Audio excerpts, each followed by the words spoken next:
Muito bom dia para você, telespectador da TV Nova Nordeste. Seja muito bem-vindo a mais um programa Saúde em Evidência. E hoje nós vamos estar recebendo aqui nos estúdios o médico coloproctologista, o Dr. João Otávio Moraes Rolim, que vai falar conosco sobre as doenças inflamatórias intestinais. Um assunto muito importante, mas ainda pouco difundido. E vamos falar também do câncer do intestino, o câncer que hoje ocupa 4º lugar no ranking dos cânceres que acometem a nossa sociedade. Imperdível o programa, fica conosco.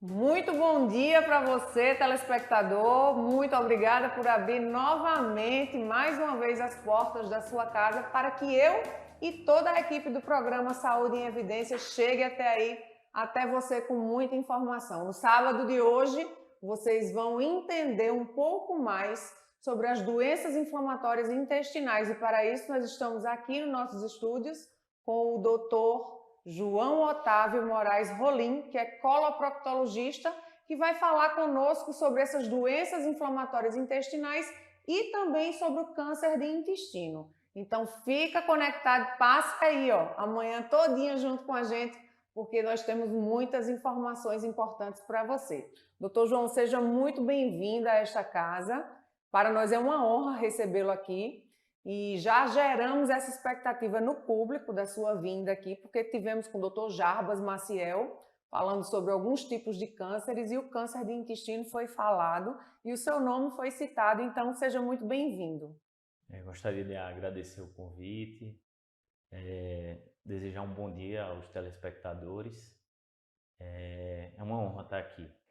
Vamos começar falando do tema do programa. Doutor João, o que é que vem a ser as doenças inflamatórias intestinais? Porque eu sei que você que está aí em casa também tem essa dúvida, talvez você nunca tenha ouvido falar nessa sigla, inclusive, que é DIIS, Doenças Inflamatórias Intestinais. Vamos perguntar, doutor João, o que é que vem a ser as doenças inflamatórias intestinais, doutor João? Veja, Catarina, as doenças inflamatórias intestinais, elas são doenças crônicas, intestinais crônicas, que são uma desregulação da resposta imunológica intestinal, certo?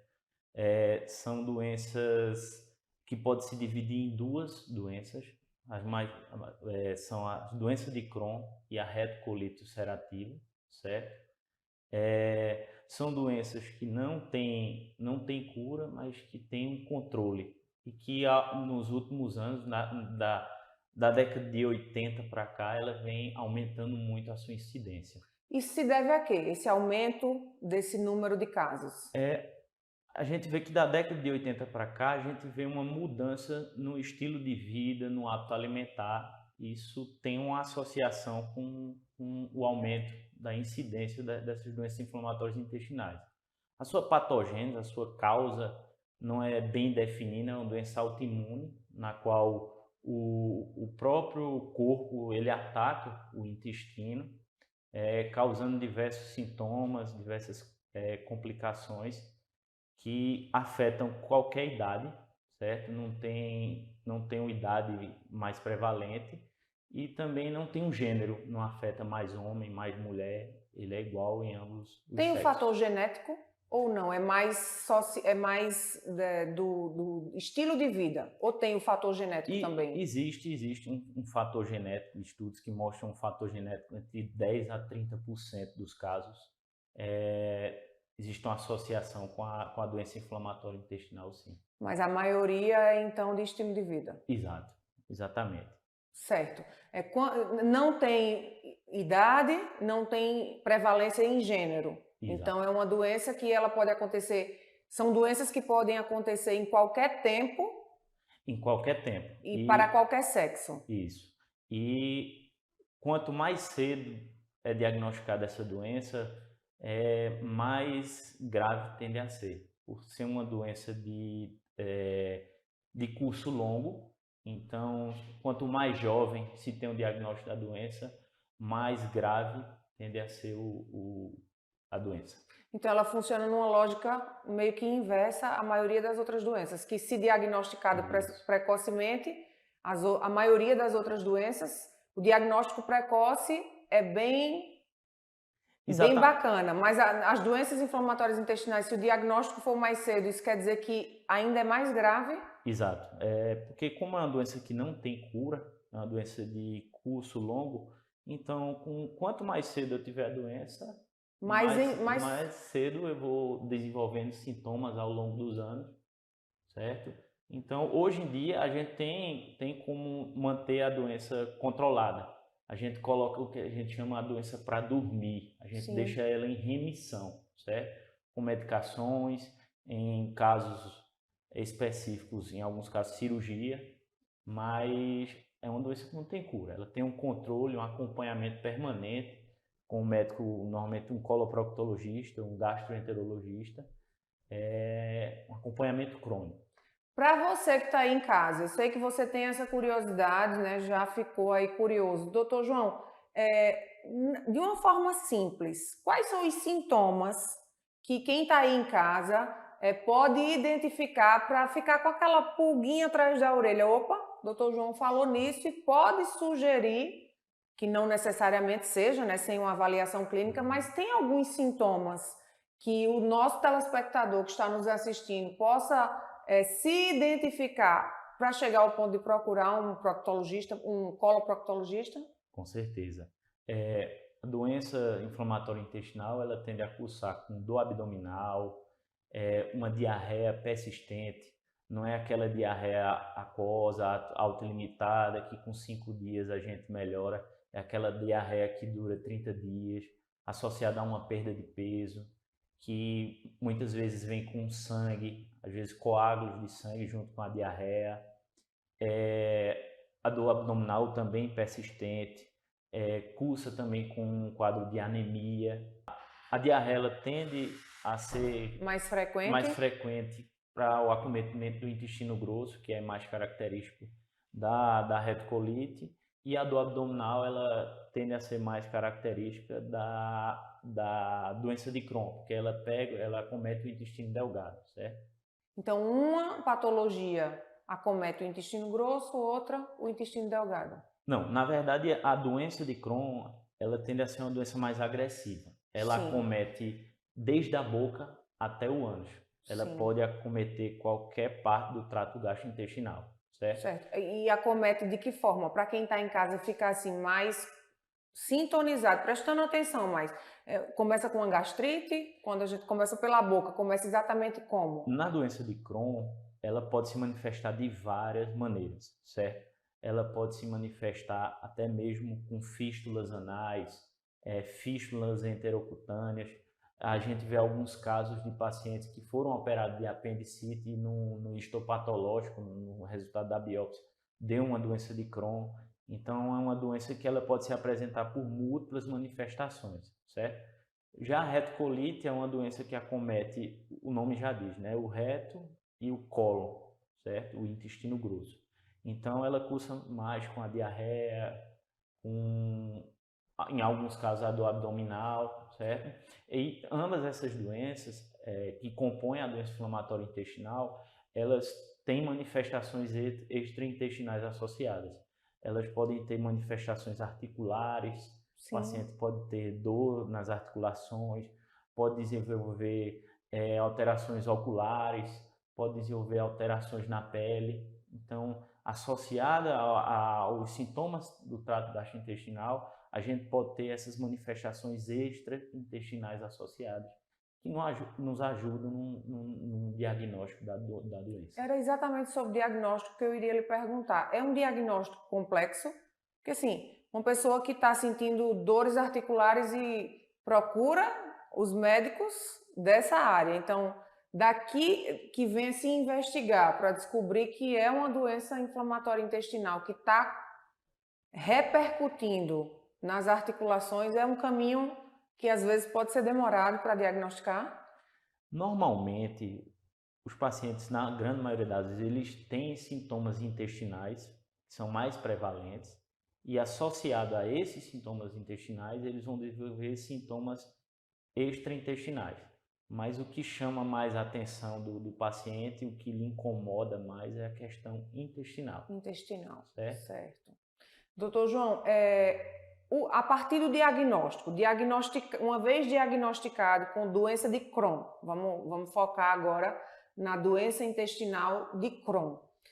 Como foi diagnosticado? Como é que funciona a partir daí? Qual é a vida? Como é que vai ser? No que vai implicar a vida desse paciente, já que é uma doença que ela vai entrar em remissão e não tem cura? Como é que vai ser a partir daí? Fui diagnosticado, e agora? Veja, o diagnóstico, primeiro, ele é um diagnóstico que ele tem uma condução clínica, laboratorial, de imagem e endoscópica, uma endoscópica com biópsia, certo? É um diagnóstico que não é simples, certo? Ele é uma propedêutica que a gente utiliza bem ampla para chegar ao diagnóstico da doença inflamatória intestinal. No que diz respeito à doença de Crohn, normalmente a gente utiliza as medicações chamadas imunobiológicas hoje. São medicações em que diminuem a resposta inflamatória do nosso corpo e elas fazem com que aquela desregulação imunológica do trato gastrointestinal não ocorra, fazendo com que a doença ela durma, né? Ela entre em remissão, certo? Hoje em dia a gente tem biológicos cada vez mais modernos que permitem um período de remissão longo para o paciente, certo? E em alguns casos, mais como na doença de Crohn, às vezes necessita de cirurgia, certo? A doença de Crohn ela pode cursar com diminuição da luz do intestino, em alguns casos tem que ressecar o intestino, senão vai evoluir com obstrução do intestino. Ela pode se manifestar com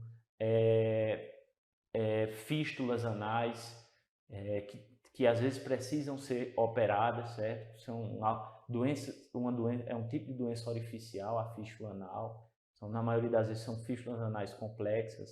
Podem cursar com uma comunicação do intestino com a pele, necessitar de uma cirurgia.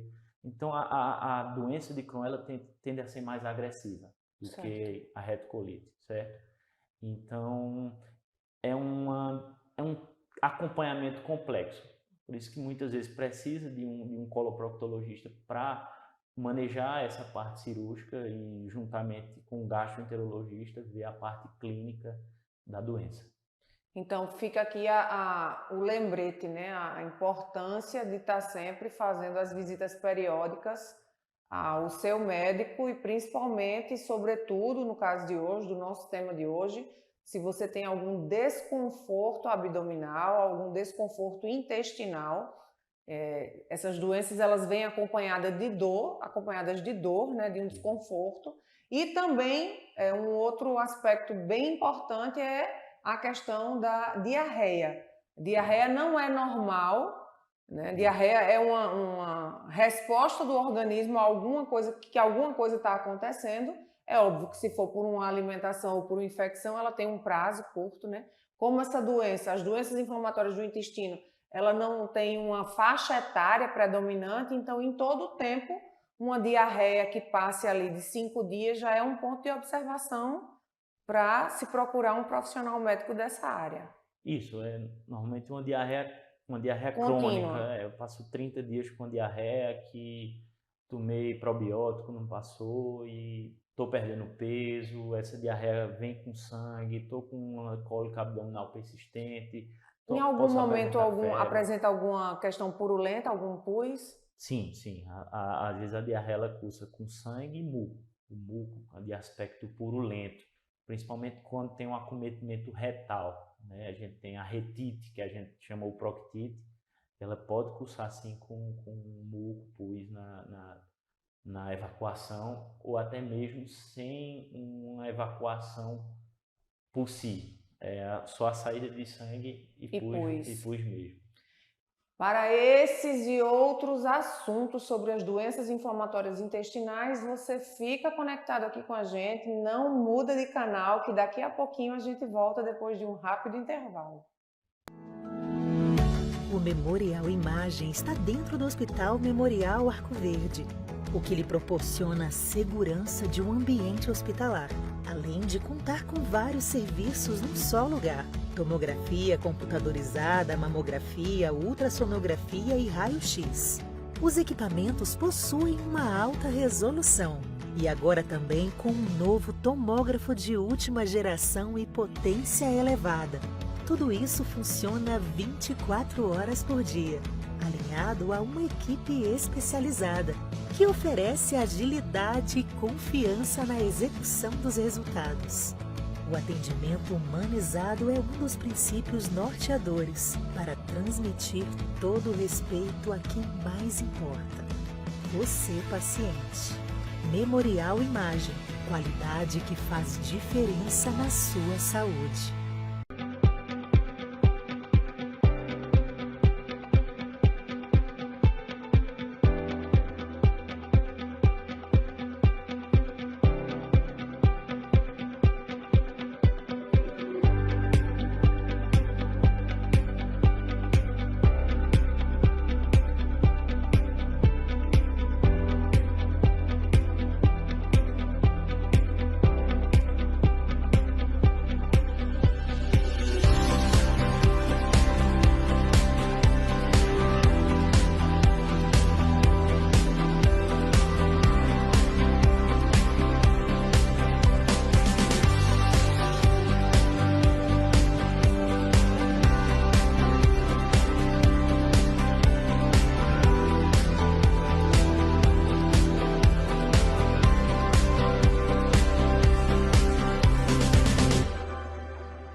Olá, eu sou Maria Laura, faço parte da equipe médica da Clínica Santa Margot.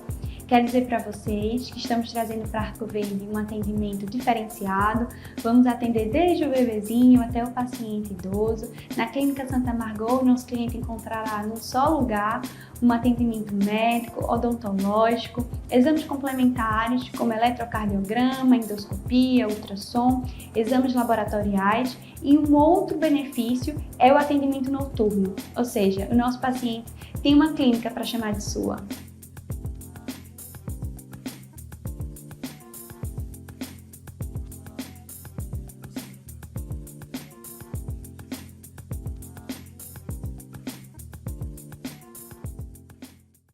Estamos de volta para mais um bloco do Saúde em Evidência e hoje estamos aqui com o Dr. João Otávio falando sobre as doenças intestinais. Eu quero agradecer a você que está aí fazendo de nosso programa um parceiro. Todos os sábados você junto conosco aqui se informando sobre saúde. Isso é muito bom. Que bom que você abriu as portas da sua casa mais uma vez.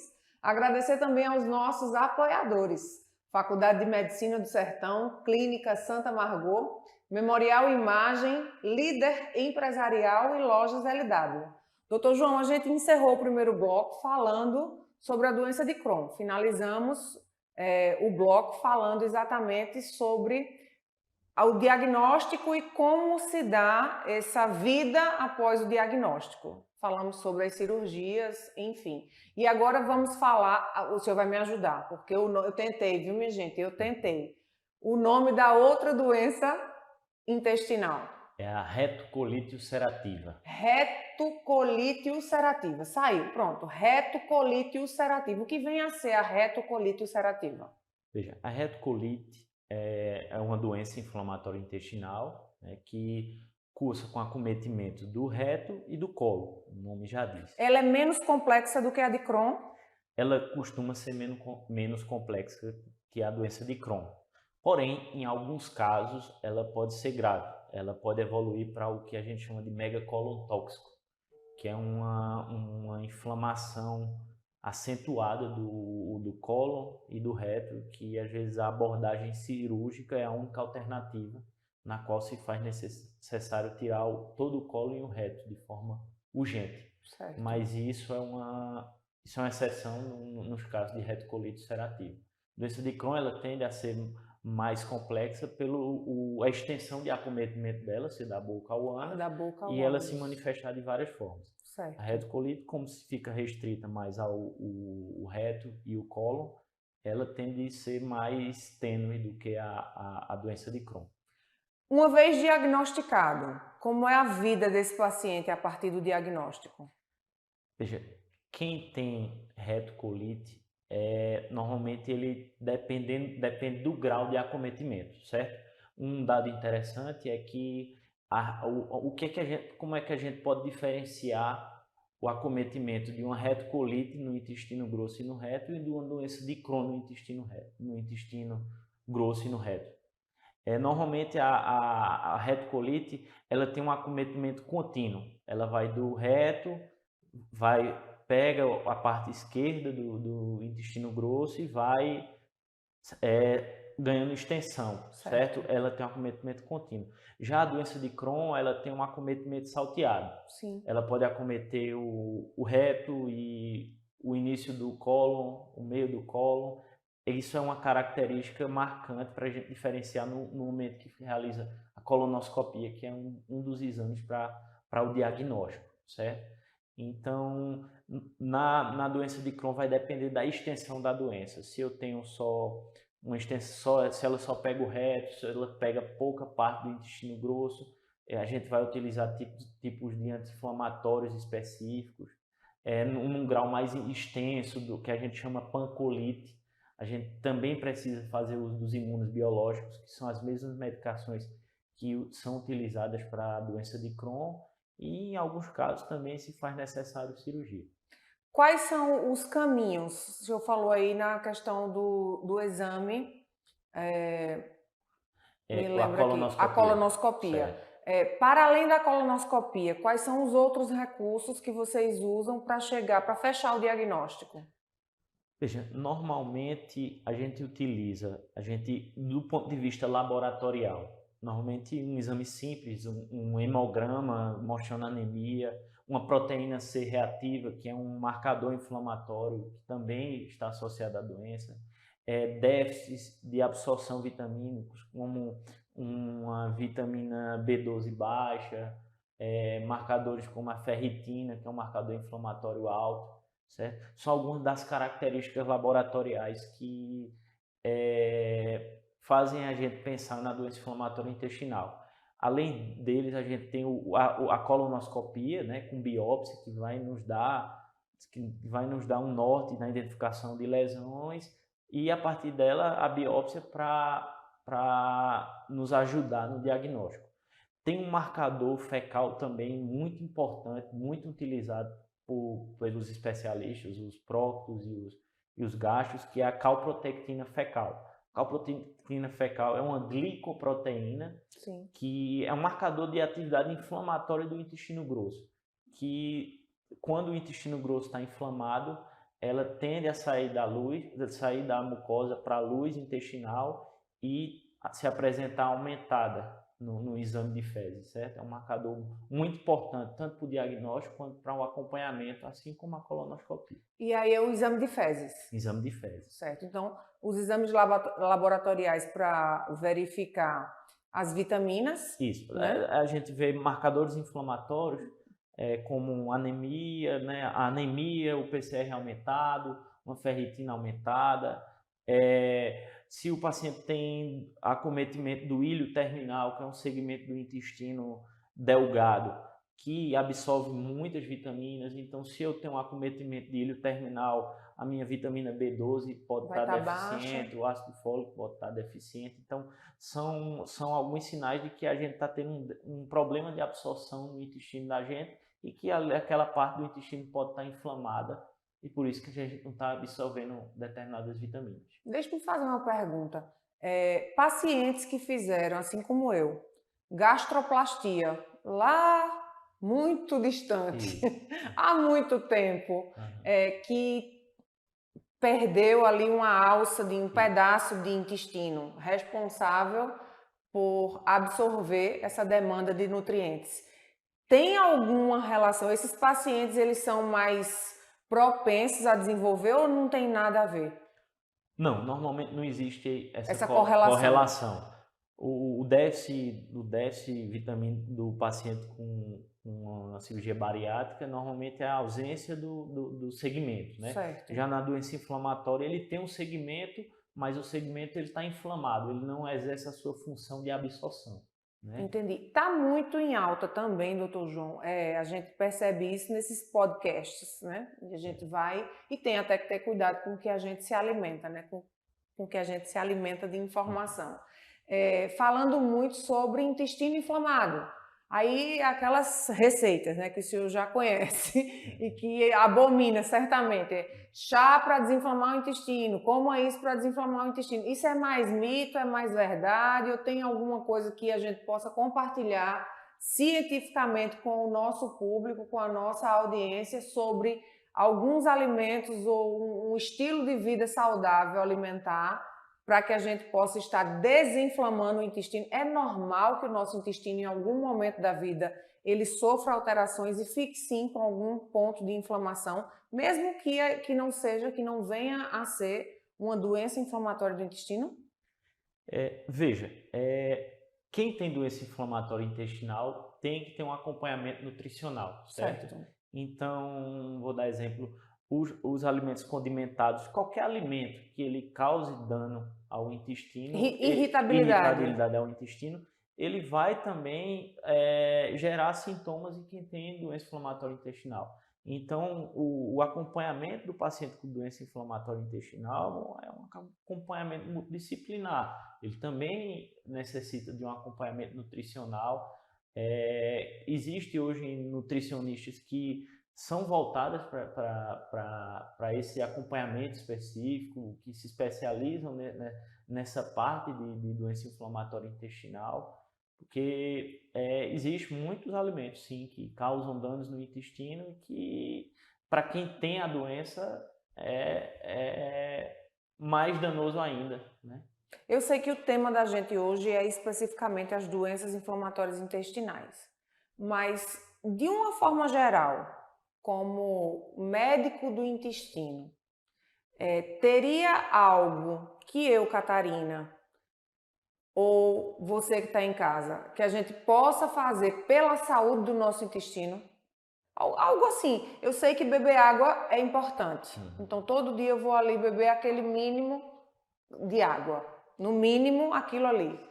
Tem alguma coisa que para o intestino a gente possa, por exemplo, a gente sabe da importância da água, a gente sabe da importância do protetor solar para a pele, a gente sabe em alguns braços da medicina, a gente sabe como ajudar o nosso organismo. Com relação ao intestino, tem algo que a gente possa fazer para ser amigo do intestino? Tem, com certeza.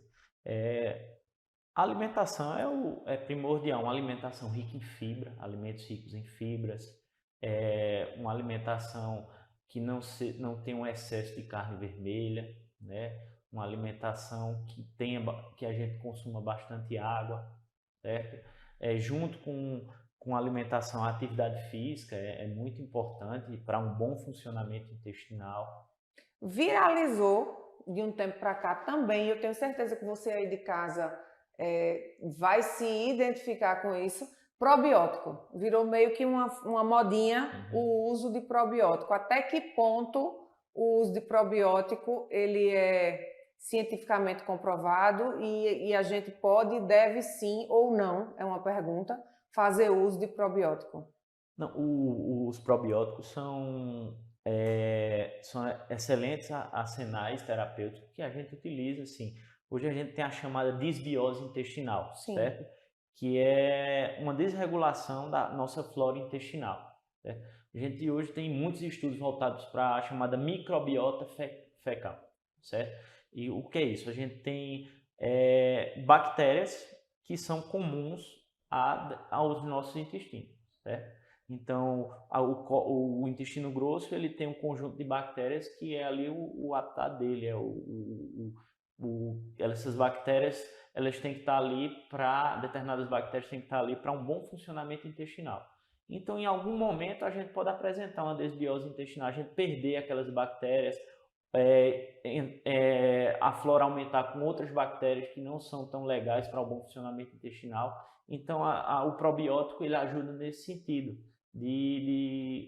no sentido de melhorar, deixar a flora mais característica para um bom funcionamento intestinal. Mas assim como os outros medicamentos, ainda que seja uma estratégia terapêutica natural, o uso de probióticos só passado pelo profissional médico. Claro, com certeza. Ele tem a sua indicação, o seu período de uso, né?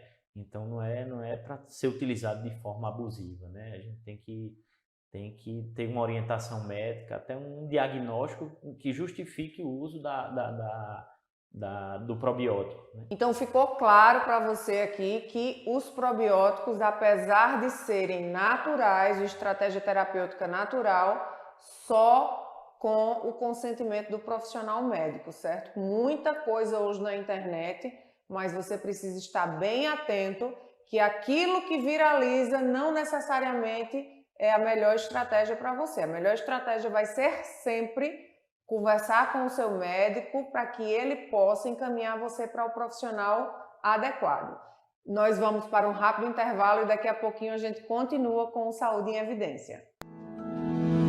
O Memorial Imagem está dentro do Hospital Memorial Arco Verde, o que lhe proporciona a segurança de um ambiente hospitalar, além de contar com vários serviços num só lugar: tomografia computadorizada, mamografia, ultrassonografia e raio-x. Os equipamentos possuem uma alta resolução e agora também com um novo tomógrafo de última geração e potência elevada. Tudo isso funciona 24 horas por dia, alinhado a uma equipe especializada, que oferece agilidade e confiança na execução dos resultados. O atendimento humanizado é um dos princípios norteadores para transmitir todo o respeito a quem mais importa: você, paciente. Memorial Imagem, qualidade que faz diferença na sua saúde.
Estamos de volta para mais um bloco do Saúde em Evidência e, claro, levando mais informações para você. Muito obrigada pela sua audiência. Agradecer também aos nossos apoiadores, Faculdade de Medicina do Sertão, Clínica Santa Margot, Memorial Imagem, Líder Empresarial e Lojas LW. Doutor João, a gente falou nesses dois primeiros blocos sobre como é diagnosticada as doenças inflamatórias intestinais e ficou muito claro que é uma doença que em todo o tempo não tem fase, não tem a idade, em todo o tempo ela pode acontecer, independente de ser homem ou de ser mulher. Fiquei pensando como é a vida, como fica a vida dessa pessoa pós-diagnóstico. Não deve ser fácil conviver com uma doença que não tem cura. Tem remissão, mas que você vai ficar ali sempre sendo submetido a um acompanhamento, a exames, ou eu estou errada? Não, você está correta. A doença inflamatória intestinal, ela é um problema de saúde pública, certo? Que muitas vezes ela compromete a capacidade produtiva dos pacientes e, como eu falei, quanto mais jovem, pior o prognóstico da doença, né? Porque mais tempo de doença que não tem cura. Então, às vezes o paciente tem que ser, principalmente os pacientes que são submetidos à cirurgia, eles tendem a ter um comprometimento maior da sua utilidade, utilidade como cidadão, no sentido da questão social, da questão de relacionamento, A questão laboral tem todo um impacto, isso, né? todo E esses impactos, eles são não só sociais e econômicos, mas também, e sobretudo, eu acredito que emocionais, né? Ah, com certeza, com certeza.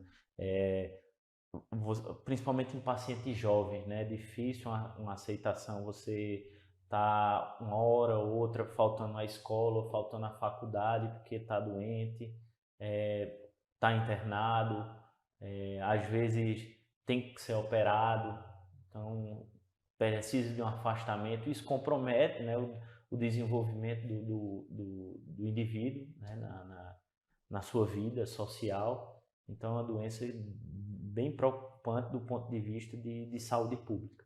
E aí, quais seriam as estratégias que, pensando nesse prisma de saúde pública, quais seriam as estratégias que os governos poderiam fazer para diminuir a incidência? Será que a gente pode pensar em alguma estratégia para diminuir a incidência dessas doenças acontecerem? Por exemplo, campanhas no quesito a estilo de vida.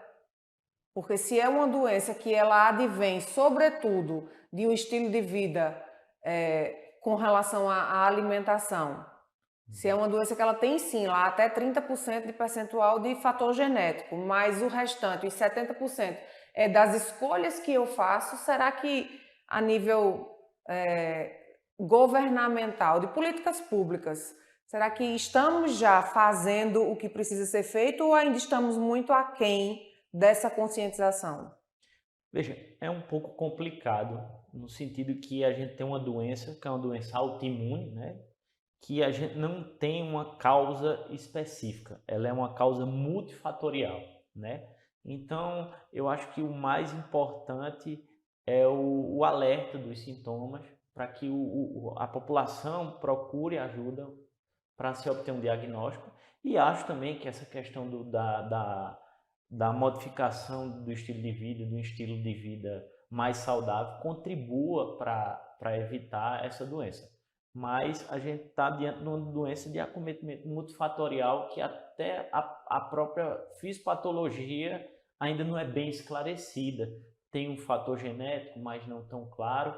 Então, é uma doença que, digamos que a prevenção dela é um pouco Ainda é complexa. complexa, certo? Mas que a gente tem como alertar a população da existência dessas doenças, dos sintomas, para que as pessoas procurem ajuda, porque quanto mais cedo o diagnóstico não é fácil, e mais cedo iniciado o tratamento, mais cedo se utiliza medicações ou cirurgias que façam com que o paciente tenha uma qualidade de vida, certo? Doutor João, existe alguma relação ou sentença o paciente que é diagnosticado com uma das duas doenças inflamatórias intestinais chegar ao ponto de precisar fazer uso daquela bolsinha das fezes?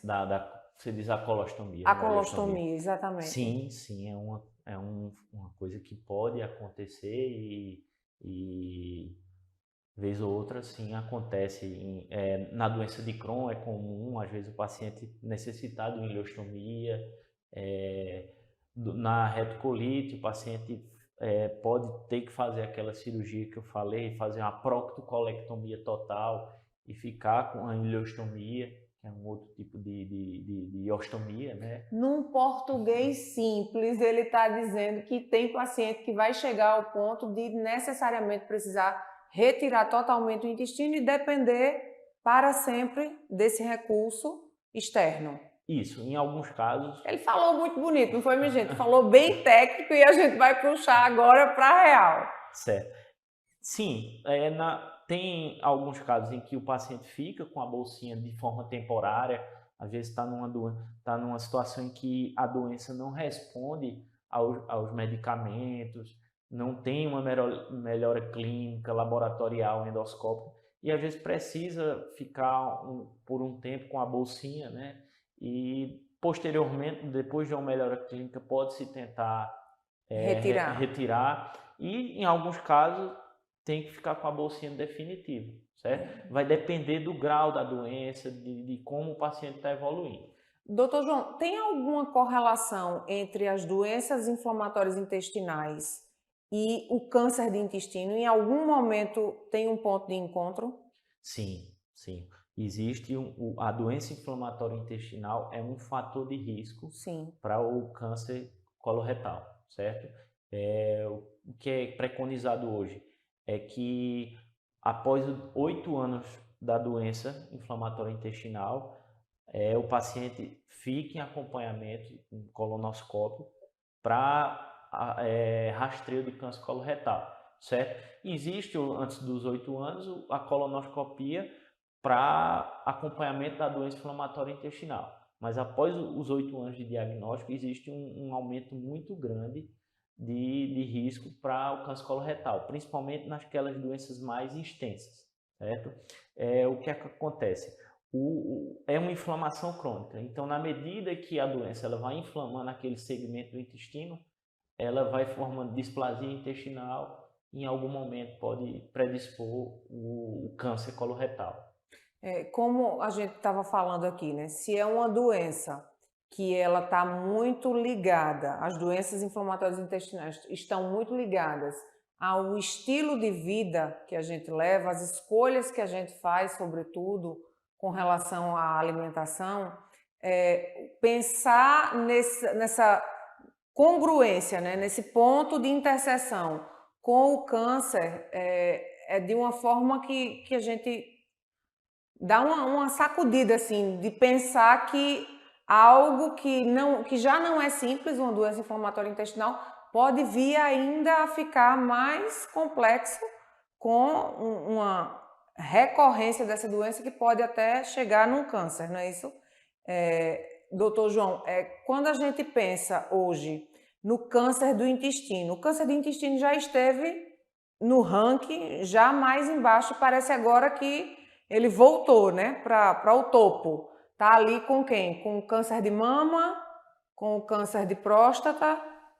O câncer coloretal hoje tirando o câncer de pele, né, é o segundo mais comum. Ele é o segundo mais comum tanto no homem, só perto do câncer de próstata, e o segundo mais comum na mulher, só perto para o câncer de mama. E é o segundo câncer com uma maior mortalidade. Ele é um câncer que tem uma mortalidade também alta.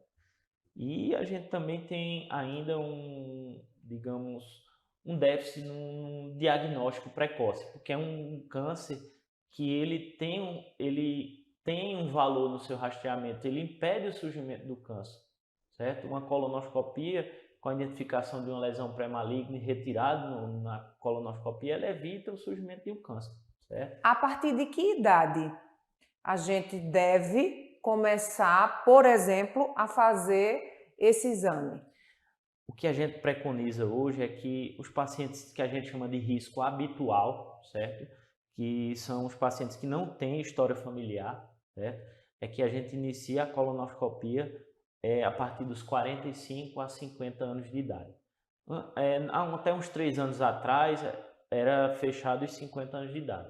Hoje existe uma tendência a diminuir para 45 anos, tendo em vista a alta incidência de câncer coloretal em pacientes cada vez mais jovens, certo? Mamografia, eu sei, né? Faço sempre. A gente começa fazendo num intervalo de 2 em 2 anos, depois de 1 em 1 ano. Com relação ao intestino, esse intervalo para fazer, essa periodicidade para se fazer o exame, é também anual? Ele vai depender de alguns fatores. Se eu fizer uma colonoscopia e ela vir normal, certo, normalmente a gente repete de 5 a 10 anos, certo? Se ela vir com um pólipo, vai depender do tipo de pólipo, da quantidade de pólipos, vai depender do número de pólipos e do resultado da biópsia. Se for um adenoma, às vezes tem que repetir com 3 anos. Se for um hiperplásico, repete com 5 a 10 anos. Então vai depender do tipo histológico, do tamanho do pólipo, do número de pólipos, que para a gente antecipar uma nova colonoscopia, certo? Ok, a gente vai continuar esse assunto no próximo bloco. O último bloco, eu sei que você vai ficar com saudade, eu também vou ficar com saudade de você, mas no próximo sábado a gente se encontra. Fica aí que daqui a pouquinho eu volto com o Dr. João para a gente finalizar o programa de hoje.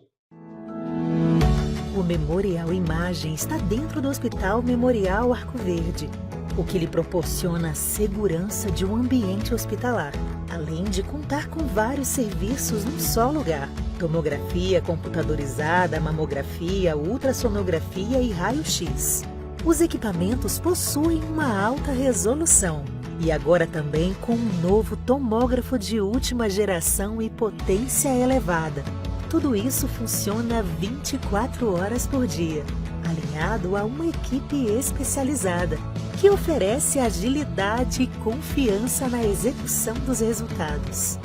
O atendimento humanizado é um dos princípios norteadores para transmitir todo o respeito a quem mais importa: você, paciente.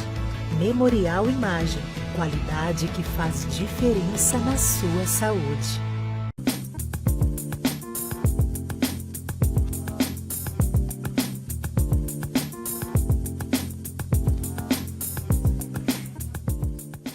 Olá, eu sou Maria Laura, faço parte da equipe médica da Clínica Santa Margot. Quero dizer para vocês que estamos trazendo para Arco Verde um atendimento diferenciado. Vamos atender desde o bebezinho até o paciente idoso. Na Clínica Santa Margot, o nosso cliente encontrará num só lugar um atendimento médico, odontológico, exames complementares como eletrocardiograma, endoscopia, ultrassom, exames laboratoriais, e um outro benefício é o atendimento noturno, ou seja, o nosso paciente tem uma clínica para chamar de sua.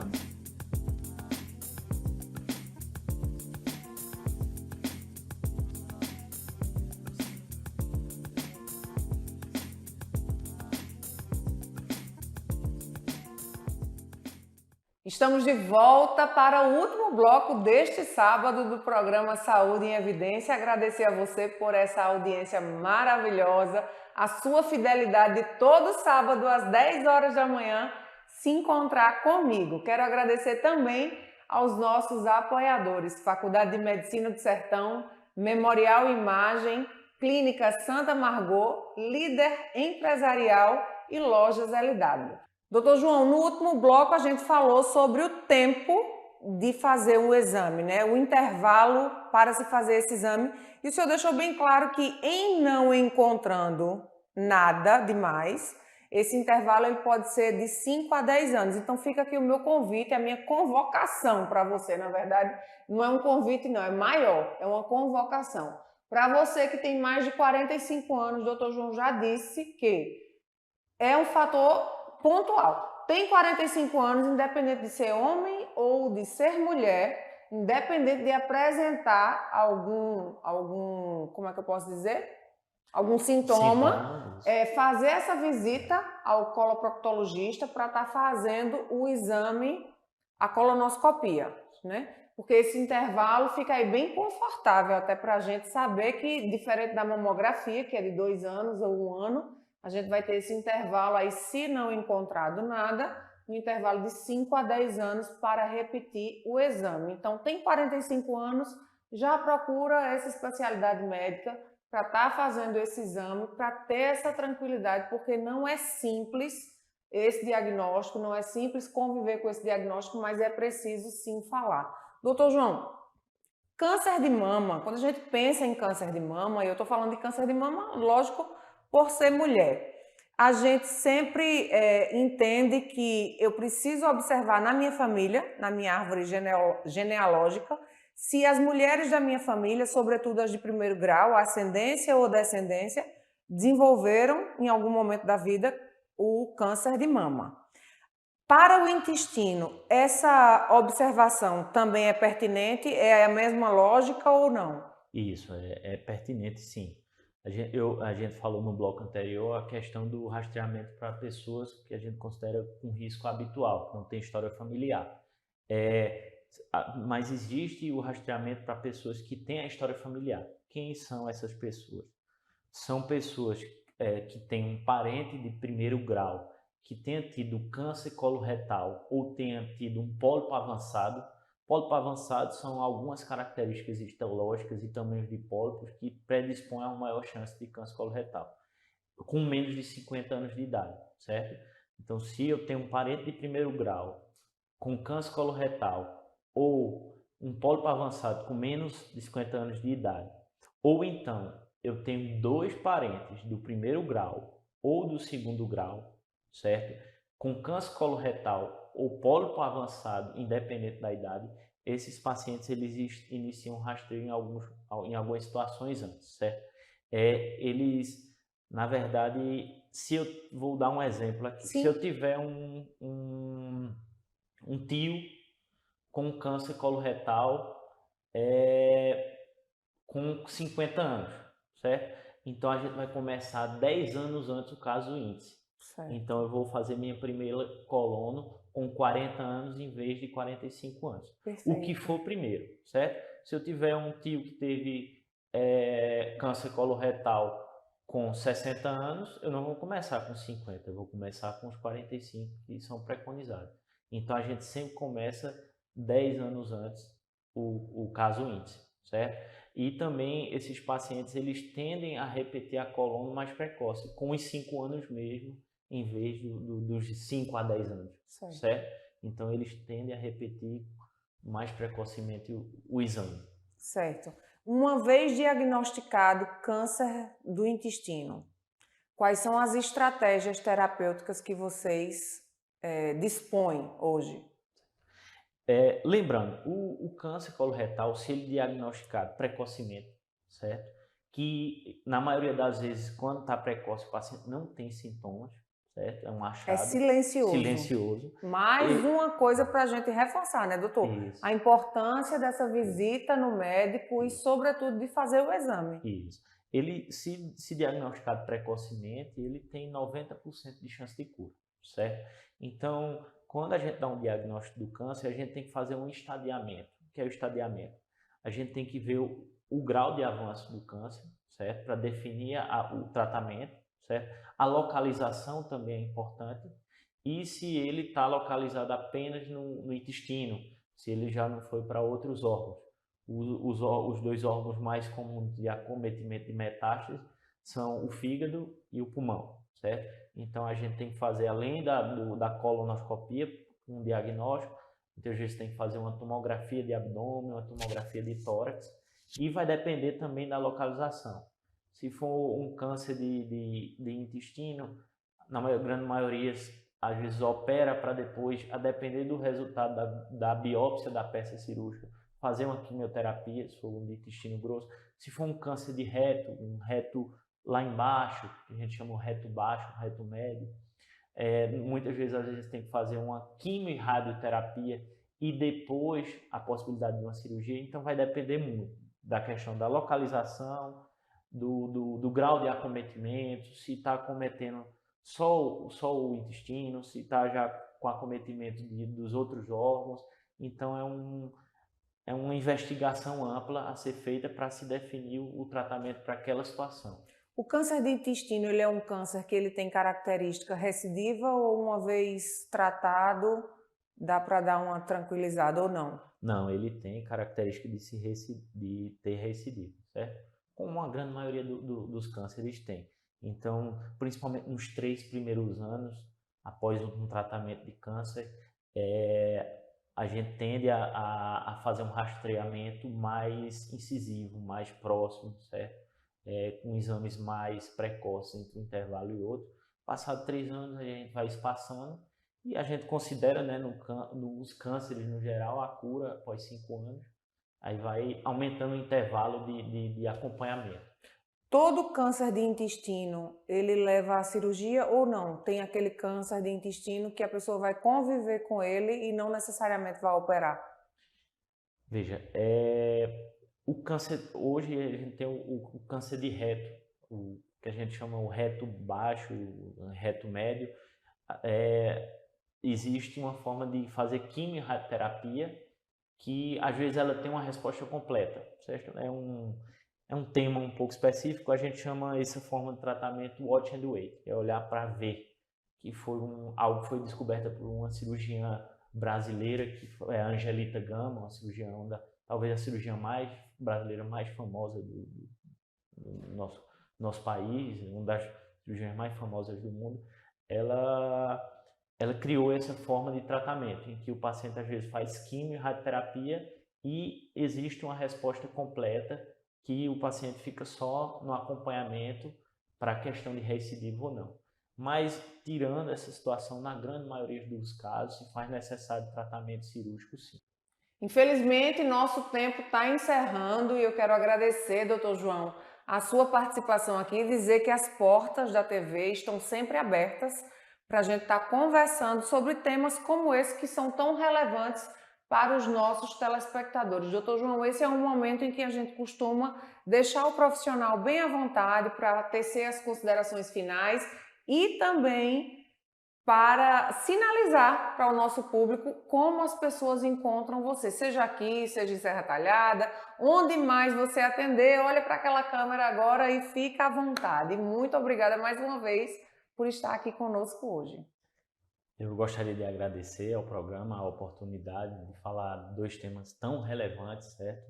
Eu acho que a palavra que a gente deixa aqui, a mensagem, na verdade, que a gente deixa aqui sobre esses dois temas, tanto a doença inflamatória intestinal, que é uma doença que não tem cura, mas tem controle, certo? E muitas vezes desconhecida pela população, certo? Mas é uma doença que o paciente, quando bem diagnosticado, bem acompanhado, ele consegue viver, tem uma qualidade de vida, mas muito importante o alerta dos sintomas e do conhecimento dessa doença. E do câncer coloretal nem se fala, né? Um câncer que tem uma alta incidência, que se faz necessário um rastreamento, que é um câncer que ele previne de verdade. Se ele diagnosticado precocemente, tem mais de 90% de cura. Então, foram dois temas relevantes e que eu acho que contribuem bastante para os telespectadores, certo? Como é que os meus telespectadores encontram o doutor João? Ou seja, eu atendo em Arco Verde e em Serra Talhada. Certo. Aqui em Arco Verde, eu atendo no Hospital Memorial, Arco Verde, na parte dos consultórios, e atendo na Leal Gastro, na clínica do Dr. Emiliano Leal. Certo. E em Serra Talhada, eu atendo na Med Center Multi. Certo? Med Center Multi, em Serra Talhada, e aqui em Arco Verde, no Hospital Memorial e na clínica Dr. Emiliano, na Leal Gastro. Dr. Emiliano, a Leal Gastro. Então tá simples de você encontrar Dr. João. Já vai aí nas redes sociais, procura Dr. João, procura esses lugares que ele falou que atende e já marca. Tem 45 anos, já marca a tua consulta, já vai para ele para começar a prevenir, porque informação é também prevenção, né? A gente precisa se movimentar, não é isso, doutor João? Com certeza. Então, vamos lá. No próximo sábado, a gente se encontra novamente com outro profissional aqui, recheado de informação para você, porque o nosso propósito, a nossa missão será sempre levar informação que salva vidas. E a gente se preocupa com você e eu quero encontrar você no próximo sábado, então.